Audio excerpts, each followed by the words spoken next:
ऊंचाहार रायबरेली क्षेत्र के एक रेस्टोरेंट संचालिका ने अपनी जनता पार्टी के नेता स्वामी प्रसाद मौर्य और उनके बेटे पर गंभीर आरोप लगाते हुए जिलाधिकारी से तत्काल कार्रवाई की मांग की है। महिला ने जिलाधिकारी कार्यालय के सामने अनशन करने की धमकी देते हुए कहा है कि उसके व उसके परिवार के साथ कोई अनहोनी होती है तो जिला प्रशासन इसके लिए जिम्मेदार होगा। रायबरेली शहर के इंदिरा नगर की रहने वाली राधा गुप्ता का कहना है कि उसने ऊंचाहार के सवैया तिराहा पर पूर्व मंत्री स्वामी प्रसाद मौर्य की पत्नी शिवा मौर्य से एक भूमि 65,000 रुपये महीने किराए की दर से 11 साल के लिए लीज पर लिया था।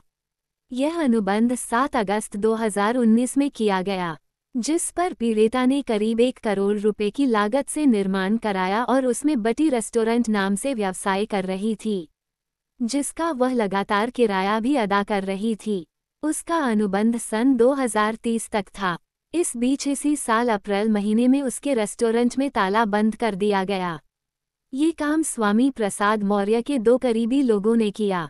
उसके बाद स्वामी प्रसाद मौर्य के बेटे और उनकी पत्नी मिलकर धीरे धीरे रेस्टोरेंट का सामान चोरी कर लिया। पीड़िता का कहना है कि इस मामले में उसने कई बार पुलिस अधीक्षक और जिलाधिकारी को शिकायती पत्र दिया, किंतु राजनीतिक दबाव के कारण कोई कार्रवाई नहीं हुई।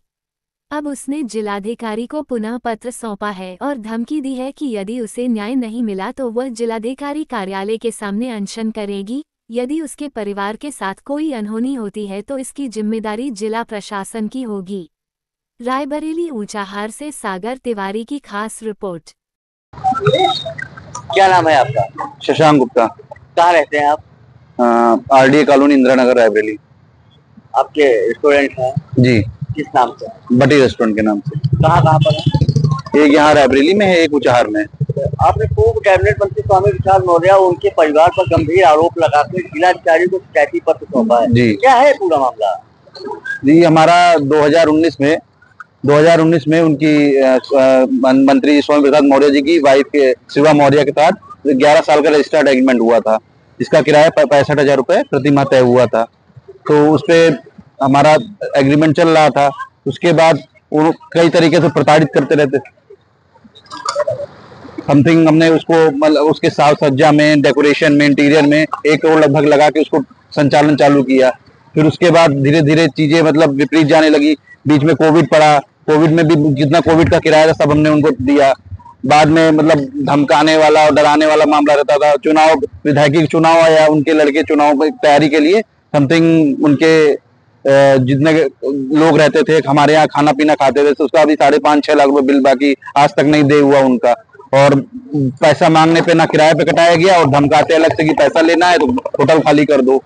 उसके बाद मतलब हमारा रजिस्टर्ड एग्रीमेंट में हर 2 साल में किराया वृद्धि का था 5%, लेकिन वो हर साल बढ़ाया करते थे।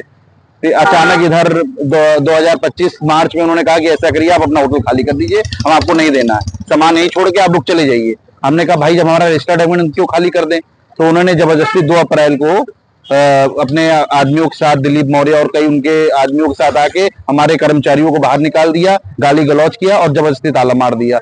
अभी भी हमारा उसमें समथिंग 60-65 लाख का सामान फंसा हुआ है, जो कि वो धीरे धीरे गायब कर रहे हैं। इसकी संबंधित सूचना हमने थाने पर दी, लेकिन अभी तक कोई कार्रवाई नहीं हुई है। जिलाधिकारी से क्या आश्वासन मिला है आपको?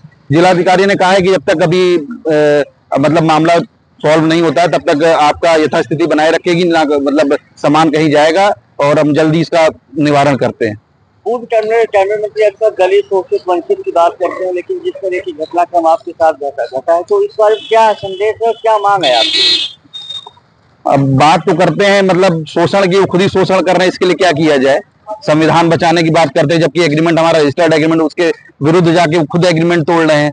तो उसके क्या मांग है आपकी? मांग यही है कि भाई हमारा सामान हमें वापस, हमें अब आपके परिसर में अपना रेस्टोरेंट चलाना नहीं है, आप हमारा सामान हमें वापस कर दे, बस हमारा यही डिमांड है।